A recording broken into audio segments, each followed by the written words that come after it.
Hari ini kita akan belajar kembali tentang kebenaran firman Tuhan. Apapun yang terjadi, kondisi Bapak Ibu, apapun yang Bapak Ibu alami, saya percaya Tuhan tetap menyertai dan Tuhan tetap memberkati dengan caranya yang ajaib. Tuhan menyediakan semua kebutuhan Bapak Ibu dengan caranya yang luar biasa. Dan hari ini kita akan belajar tentang penyediaan Tuhan dalam segala hal. Dan Bapak Ibu, dalam beberapa bulan terakhir ini, sejak tahun 2022 ini, saya menerima banyak sekali konseling orang yang sedang hidupnya babak belur, masalah keuangannya kacau dan mereka benar-benar struggle. Mereka sampai benar-benar mau putus asa. Dan saya percaya Tuhan tetap menyertai dan Tuhan punya maksud ajaran dengan caranya yang ajaib. Tuhan sanggup membawa kita lepas dari padang gurun. Tuhan akan bawa kita ke dalam tanah perjanjian. Dan saya percaya ada rencana ilahi dari setiap apapun yang Tuhan izinkan dalam kehidupan kita. Nama Tuhan akan ditinggikan. Nama Tuhan akan dipermuliakan. Dia adalah Allah yang ajaib. Dia Allah yang perkasa. Dia Allah yang luar biasa. Akan menyediakan semua keperluan kita. Bahkan kebutuhan kita pun dia tahu persis. Dan Tuhan akan menyediakan. Harusnya tidak perlu lagi ada rasa khawatir dan takut. Gentar akan masa depan. Tidak ada perlu apapun juga yang kita hadapi dikhawatirkan. Gak perlu. Karena apa? Kita kenal Tuhan. Kita mencintai Tuhan. Kita mengasihi Tuhan. Ketika kita kenal Tuhan, mengasihi Tuhan, kita mengenal secara pribadi, kita mengalami Tuhan secara pribadi, apapun yang kita jalani di masa-masa yang akan datang, tidak perlu dikhawatirkan lagi. Masalah, himpitan, tekanan, keuangan, bisnis, usaha, apapun kondisi di masa yang akan datang, Tuhan tetap memproteksi, Tuhan tetap menjagai. Dan kita akan belajar untuk kita mengerti bahwa ada 3 fase penyediaan Tuhan yang Tuhan siapkan dalam kehidupan kita. Masing-masing itu berbeda-beda. Yang pertama kita akan melihat ketika kita ini fase masa perbudakan. Kita buka di Keluaran 16 ayat 2 dan 3. Di padang gurun itu bersungut-sungutlah segenap jemaah Israel kepada Musa dan Harun. Dan berkata kepada mereka, kalau kami mati tadinya di tanah Mesir oleh tangan Tuhan, ketika kami duduk menghadap kuali berisi daging dan makan roti sampai kenyang, sebab kamu membawa kami keluar ke padang gurun ini untuk membunuh seluruh jemaah ini dengan kelaparan. Kalau kita baca ayat di atas Bapak Ibu, orang Israel itu makan kenyang mereka di tanah Mesir, dan mereka perutnya kenyang, kebutuhannya tercukupin, tetapi mereka hidup dalam perbudakan. Melalui tangan orang Mesir, Tuhan memberikan penyediaannya dengan caranya yang luar biasa. Penyediaan di masa perbudakan ini berlaku di dunia hari ini loh. Penyediaan Tuhan itu berlaku secara universal. Seperti Tuhan memberikan matahari diberikan kepada orang yang benar, orang berdosa pun juga menerima. Hujan dicurahkan bagi orang benar dan orang berdosa pun juga. Di masa-masa perbudakan ini orang bisa tetap kenyang, perutnya kenyang, bahkan banyak juga yang berkelimpahan. Tetapi ada yang menonjol dalam fase ini. Perut bisa kenyang, tetapi hatinya seperti dipahitkan begitu rupa. Karena apa? Karena dosa yang menguasai. Coba perhatikan di pasal yang ke-16, mulai ayat yang ke-3. Coba perhatikan di pasal yang ke-16. Orang Israel itu ngomong, mereka makan daging, makan roti sampai kenyang, tetapi sebetulnya juga dipahitkan hatinya karena pekerjaan yang keras. Karena apa? Jadi budak di tanah Mesir. Ini kenyang harus dibayar dengan kerja keras. Nah, ini pertama kali muncul kalau Bapak Ibu buka di Kejadian pasal yang ketiga, dari ayat 17 sampai 19, lalu firman-Nya kepada manusia itu, karena engkau mendengar perkataan istrimu dan makan buah dari pohon yang telah kuperintahkan kepadamu, jangan makan daripadanya, maka terkutuklah tanah karena engkau dengan bersusah payah engkau akan mencari rezekimu dari tanah seumur hidupmu. Semak duri dan rumput duri yang akan dihasilkan bagimu. Dan tumbuh-tumbuhan di padang akan menjadi makananmu. Dengan berpeluh engkau akan mencari makanan sampai engkau kembali lagi menjadi tanah. Karena dari situlah engkau diambil, sebab engkau debu dan engkau kembali menjadi debu. Bapak Ibu perhatikan, kutukan Tuhan ini. Dengan bersusah payah kita akan mencari rezeki, kita kerja keras sampai berpeluh mencari makan. Dan kita seperti orang diperbudak dan masuk dalam masa perbudakan orang-orang Israel. Orang dunia pada umumnya mengalami keadaan seperti ini. Mereka mendapatkan harta mereka dengan kerja keras. Harus kerja keras. Berpeluh, susah payah. Waktunya dihabiskan sehari-hari hanya cukup untuk bekerja dan mendapat makanan. Sampai pahit, kadang sampai lelah, sampai capek. Karena apa? Waktunya habis, kerja, badannya letih dan lesu. Tapi memang bisa makan, tetap bisa makan. Tapi capeknya luar biasa. Nah, kita sebagai anak Tuhan, sebenarnya Tuhan sedang menyediakan berkat yang luar biasa. Harusnya kita menikmati berkat-berkat yang Tuhan janjikan dalam kehidupan kita. Coba buka di Amsal 10 ayat yang ke-22. Berkat Tuhanlah yang menjadikan kaya, susah payah tidak akan menambahinya. Harusnya berkat Tuhan yang membuat kita itu kaya. Dan kita nggak kerja keras sampai susah payah begitu rupa untuk mendapatkan kekayaan itu. Kalau kita ingin menerima berkat yang dari Tuhan, kita harus melakukan semua yang Tuhan mau dalam kehidupan kita. Nah, kalau kita ini ingin menerima berkat yang dari Tuhan, harusnya biar Tuhan yang melakukan, bukan kerja keras kita. Memang kita ini harus bekerja keras. Kalau kita nggak kerja keras, ya kita nggak usah makan.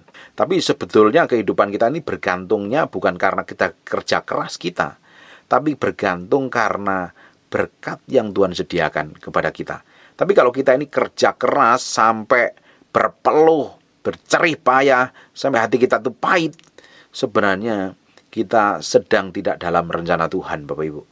Tuhan maunya hidup kita bisa menikmati berkat Tuhan, menikmati kelimpahan yang Tuhan janjikan.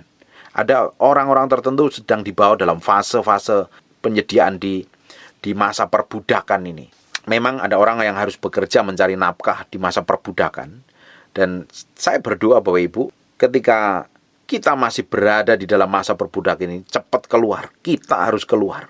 Kita harus meninggalkan dan harus menerima Yesus, pengampunannya, dan kita mengalami kelahiran baru, menjadi anak-anak Tuhan yang diselamatkan, dan kita akan belajar menikmati hidup dalam anugerahnya.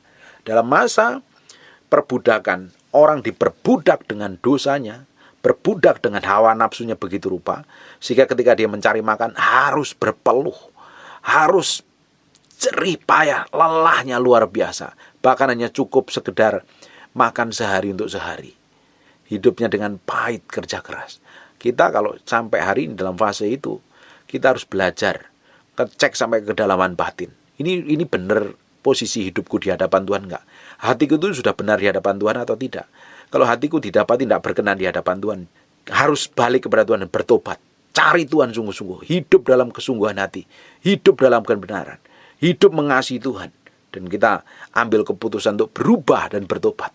Kita harus cepat keluar dari masa perbudakan ini. Kita harus menikmati kelimpahan dengan caranya yang ajaib. Bertobat, koreksi sampai kedalaman batinmu. Kalau sampai hari ini kau masih jerih, payah, lelah, rasanya udah capek kerja seperti ini terus, belum mengalami breakthrough dan terobosan, balik kepada Tuhan, cari Tuhan, koreksi hatimu sampai kedalaman batinmu. Memang Tuhan izinkan kau dalam masa perbudakan, tapi cepat bertobat, balik kepada Tuhan. Bangsa Israel ketika dalam masa perbudakan, Tuhan tidak inginkan dia hidup dalam perbudakan. Tuhan mau bawa, tarik terus masuk ke tanah perjanjian di mana ada kelimpahan, menggenapi rencana Allah, visi Allah. Dan sekarang setelah dalam masa perbudakan, kita ngelihat penyediaan Tuhan di padang gurun. Nanti Bapak Ibu baca di Keluaran 16 ayat 4 sampai 21, saya nggak baca Bapak Ibu karena ini ayatnya panjang sekali. Bapak Ibu jadi PR di rumah. Di padang gurun itu setiap hari Tuhan sediakan makanan begitu rupa. Bahkan pada masa padang gurun ini tidak ada kelimpahan. Hidupnya hanya cukup sehari untuk sehari. Hanya pas-pasan. Nah, Tuhan benar-benar menguji ketika kita ini hidup di padang gurun ini. Kita ini hidup menurutin kehendak Tuhan apa tidak? Kadang Tuhan bawa kita dalam masa-masa seperti ini. Tuhan tetap menyediakan. Tuhan cukupin semua kebutuhan kita. Tapi di sisi tertentu kita merasa kok kayak begini ya. Rasanya kok pas-pasan. Kerja pagi, siang, sore hanya cukup sehari untuk sehari. Tapi di sisi lain kita bisa melihat kemuliaan Tuhan. Kita melihat penyediaan Tuhan. Kita melihat pekerjaan Tuhan yang ajaib. Tapi hanya semuanya serba sedikit. Bahkan serba pas-pasan. Saya percaya kalau kita ini setia, kita menikmatin kesetiaan bersama Tuhan. Kita menjadi orang yang didapatin berkenan di hadapan Tuhan. Ketika kita ini di padang gurun, Tuhan akan menyediakan sesuatu yang luar biasa. Tuhan mau kita lepas dari padang gurun. Di padang gurun setiap hari orang Israel bisa melihat kemuliaan Tuhan. Tiang awan dan tiang api. Dekat dengan Tuhan. Tapi di sisi lain dia tetap hidupnya cukup. Bahkan kalau nyimpen mana untuk besok lusa, mananya sudah basi. Tuhan sediakan penyediaan. Saya pernah berada di masa-masa seperti ini. Memang tidak enak. Rasanya itu ngeri-ngeri yang mendebarkan. Tidak enak sama sekali. Tetapi di masa-masa itu Tuhan sediakan penyediaan. Tuhan cukupin semua kebutuhan kita. Tuhan cukupin semua keperluan kita. Hanya just enough. Di titik tertentu sebenarnya Tuhan sedang ngajarin kita untuk bergantung sepenuhnya kepada Tuhan. Kalau Bapak Ibu dalam posisi seperti ini, Tuhan sedang ngajarin kau untuk hidup dalam takut akan Tuhan. Hidup bergantung. Jagai hatimu dalam posisi ini, jangan sampai bersungut-sungut. Jangan sampai menggerutu, jangan sampai mengeluh. Pada masa-masa ini, Tuhan hanya sediakan hanya serba sedikit. Semuanya serba sedikit, hanya pas saja. Sekarang buka di Yesaya pasal yang ke-30, ayat 18-21. Sebab itu Tuhan menanti-nantikan saatnya hendak menunjukkan kasih-Nya kepada kamu. Sebab itu Ia bangkit hendak menyayangin kamu. Sebab Tuhan adalah Allah yang adil. Berbahagialah semua orang yang menanti-nantikan Dia. Sungguh, hai bangsa di Sion yang diam di Yerusalem, engkau tidak akan terus menangis. Tentulah Tuhan akan mengasihani engkau apabila engkau berseru-seru. Pada saat Ia mendengar teriakanmu, Ia akan menjawab. Dan walaupun Tuhan memberi kepadamu roti dan air serba sedikit, namun pengajarmu tidak akan menyembunyikan diri lagi. Tetapi matamu akan terus melihat Dia, dan telingamu akan mendengar perkataan ini dari belakangmu. Inilah jalan, berjalanlah mengikutinya, entah kamu menganan atau mengiri. Ikutin aja maunya Tuhan. Ikutin apa saja yang Tuhan suruh dan Tuhan lakukan. Jalan terus. Ini masa-masa yang serba sedikit, hanya pas-pasan. Tuhan berkatin, iya, tapi hanya pas-pasan. Coba perhatikan di ayat yang ke-20, menunjukkan bahwa situasi di padang gurun itu, masa Roh Kudus sedang membawa dan memimpin kita di padang gurun, membawa bangsa Israel hidup di padang gurun, kita hanya perlu taat saja. Kalau ketika Tuhan bawa ke kiri, kita ikut ke kiri. Tuhan bawa ke kanan, kita ikut ke kanan. Tetapi Tuhan tetap menyediakan roti dan air yang serba sedikit. Namun hebatnya, pengajar kita tidak akan meninggalkan kita. Tuhan selalu menyertai kita. Kalau kita taat, kita akan melihat bagaimana Tuhan akan menyediakan hal yang ajaib dan luar biasa. Sekarang buka di Yesaya 30 ayat 22-24. Engkau akan menganggap najis patung-patungmu yang disalut dengan perak atau dilapisi dengan emas. Engkau akan membuangnya seperti kain cemar, sambil berkata kepadanya, keluarlah, lalu Tuhan akan memberikan hujan bagi benih yang kamu taburkan di ladangmu, dan hasil tanahmu itu. Kamu akan makan roti yang lezat dan berlimpah-limpah. Pada waktu itu ternakmu akan makan rumput di padang rumput yang luas. Sapi-sapi dan keledai yang mengerjakan tanah akan memakan makanan campuran yang sedap, yang sudah ditampi dan diayak. Bapak Ibu, kalau kita pelajari ayat di atas, kita akan melihat bagaimana Tuhan menyediakan roti yang serba sedikit dan air yang serba sedikit. Tetapi kita ini mulai terus menabur di masa-masa susah tadi, masa-masa yang pas-pasan tadi, kita akan melihat bagaimana kelimpahan itu akan datang. Bapak Ibu, jadi kita harus tahu persis cara kerja Tuhan dalam kehidupan kita. Ada orang yang di bawah sedang dalam masa perbudakan, harus cepat keluar, masuk lagi ke masa padang gurun. Semuanya dicukupin serba sedikit, tapi tentu ketika kita melakukan bagian kita hidup benar di hadapan Tuhan, dan kita mulai menabur di benih di ladang, dan titik tertentu kita akan menikmati penyediaan Tuhan di tanah perjanjian. Kita akan melihat benih yang kita tabur selama ini akan bertumbuh dan berbuah lebat, dan kita akan menikmatinya. Inilah fase penyediaan di tanah perjanjian. Tuhan bawa ke dalam kelimpahan. Bapak Ibu, Tuhan punya tujuan satu dalam kehidupan kita, yaitu kita diubah menjadi serupa segambar Dia untuk menggenapi rencana Tuhan di muka bumi ini. Dan kita hidup di dalam kelimpahan. Tuhan akan bawa kita hidup dalam kelimpahan, tujuannya untuk menjadi berkat bagi banyak orang. Dan untuk proses dalam kelimpahan itu, kita harus ngikutin cara Tuhan. Jadi jangan alergi dengan pengajaran kelimpahan. Tuhan berkati kita dengan kelimpahan. Tuhan punya maksud dan tujuan untuk kita menjadi berkat bagi banyak orang, memberikan makan banyak orang kepada yang kesusahan. Bagaimana mungkin kita bisa menjadi berkat bagi orang-orang yang kesusahan kalau kita sendiri sedang hidup susah? Ketika kita hidup di dalam kelimpahan, itu diberkatin Tuhan luar biasa. Disitulah kita bisa menjadi berkat bagi banyak orang yang kekurangan. Makanya Tuhan mau hidup kita mengalami kelimpahan. Bukan saja secara jasmani, secara rohani kita hidup takut akan Tuhan, hidup benar, pikul salib, sangkal diri, dan hidup kita diberkatin Tuhan dan menjadi berkat bagi banyak orang. Berkat di masa tanah perjanjian ini, kita akan menikmatin semua dengan kelimpahan, tapi selalu diawali dengan taburan. Buka Yosua pasal yang kelima ayat 10 dan 12. Sementara berkemah di Gilgal, orang Israel merayakan Paskah pada hari yang ke-14 bulan itu, pada waktu petang, di antara Yeriko. Lalu pada hari sesudah Paskah, makan hasil negeri itu, yakni roti yang beragi dan bertih gandum pada hari itu juga. Lalu berhentilah mana itu pada keesokan harinya setelah mereka makan hasil negeri itu.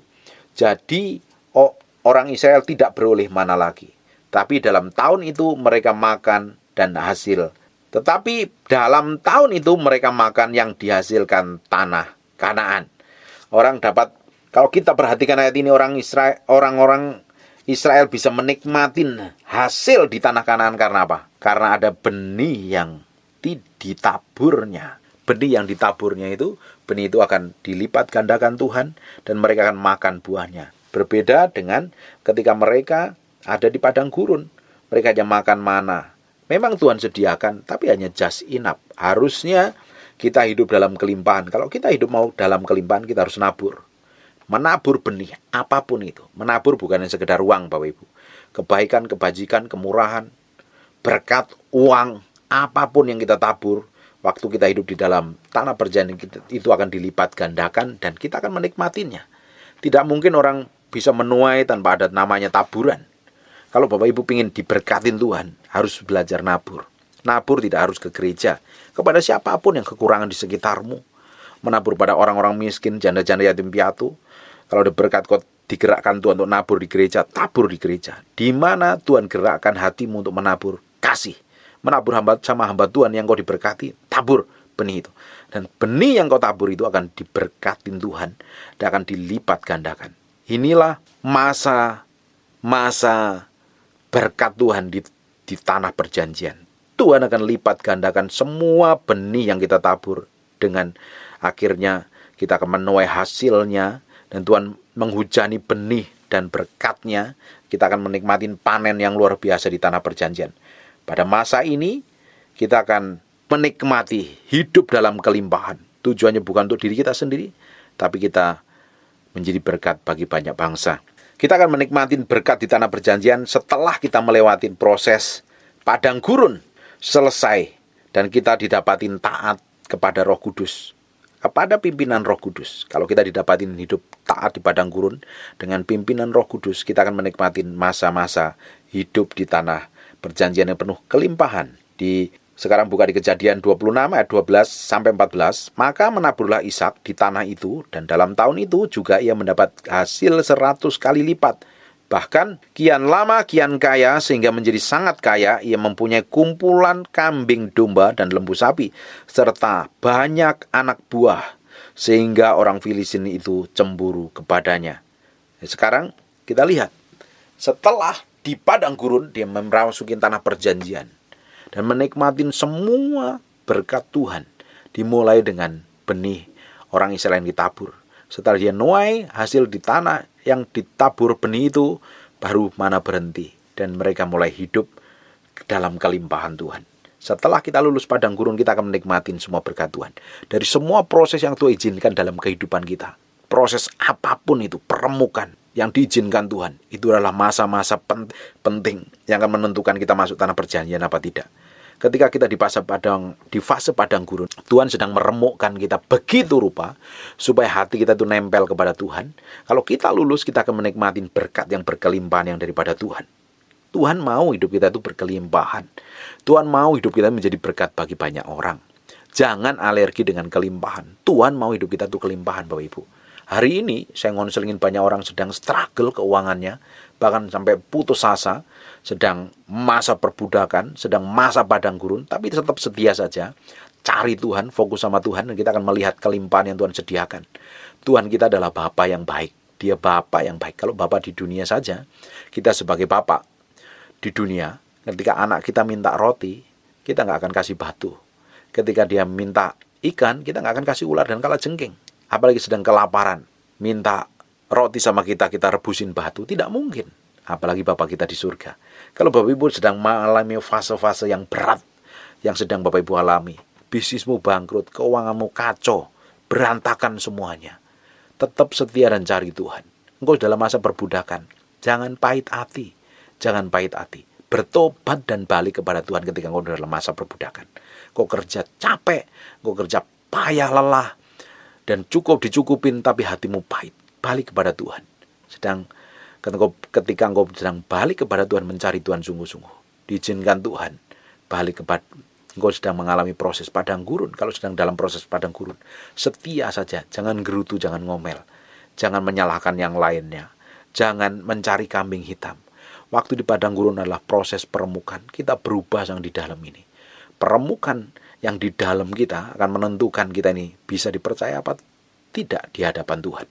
Ketika kita bisa diremukkan dan kita cari Tuhan sungguh-sungguh, kita bisa dipercaya Tuhan, dan hidup kita akan mengalami kelimpahan di tanah perjanjian.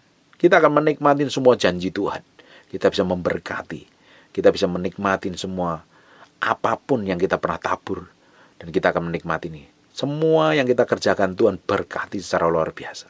Ketika di padang gurun mau masuk tanah perjanjian, kita akan menikmati semua kelimpahan Tuhan. Kelimpahan tidak akan pernah terjadi sampai kita nabur. Orang-orang Israel menikmati kelimpahan di tanah perjanjian itu karena ada benih yang dia tabur. Apapun itu. Mulai hari ini, izinkan Tuhan mengkoreksi sampai ke kedalaman batinmu ini.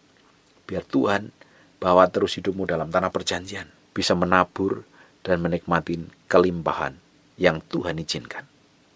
Amin. Tutup matamu, tutup Alkitab, kita berdoa. Bapak, terima kasih buat firman-Mu. Kami bersyukur ketika kami berada dalam fase-fase padang gurun, ketika kami diremukkan, diproses, dibentuk Tuhan. Kami tahu Tuhan akan menyediakan penyediaan di tanah perjanjian, kita menikmati kelimpahan Tuhan. Kami percaya Tuhan akan membawa kami ke pusat kehendak-Mu ketika kami berada di padang gurun. Sedang hati kami ditarik kepadamu, mencintai dan mengasihi Engkau. Kami akan dibawa lepas dari padang gurun memasuki tanah perjanjian penuh kelimpahan Tuhan. Kami percaya ada penyediaan Tuhan, ada berkat Tuhan di masa yang akan datang. Ada hal yang ajaib yang Tuhan sediakan dalam kehidupan kami. Boleh hari ini kami belum melihat tanah perjanjian itu. Kami masih melihat sesuatu yang samar-samar. Hidup kami, bahkan beberapa orang sedang penuh hutang.